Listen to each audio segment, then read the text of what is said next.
ராதே கிருஷ்ணா. அன்னவயல் புதுவை ஆண்டாள் அரங்கற்கு பண்ணு திருப்பாவை பல்பதியம் இன்னிசையால் பாடிக் கொடுத்தாள் நற்பாமாலை பூமாலை சூடிக் கொடுத்தாளைச் சொல்லு. சூடிக் கொடுத்த சுடர்க்கொடியே தொல்பாவை பாடி அருளவல்ல பல்வளையாய் நாடினே வேங்கடவர்க்கு என்னை விதியென்ற இம்மாற்றம் நாங்கடவா வண்ணமே நல்கு.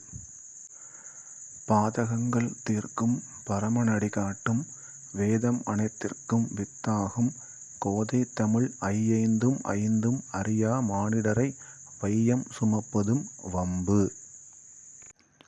உந்து மதகளிற்றன் ஓடாத தோள்வலியன் நந்தகோபாலன் மருமகளே நப்பின்னாய் கந்தம் கமழும் குழலீ கடைதிறவாய் வந்தெங்கும் கோழி அடைத்தனகான் மாதவி பந்தல்மேல் பல்கால் குயிலினங்கள் கூவினகான் பந்தார் விரலி உன் மைத்துனன் பேர்பாட செந்தாமரைக் கையால் சீரார் வளையொலிப்ப வந்து திறவாய் மகிழ்ந்தேலோரெம்பாவாய்.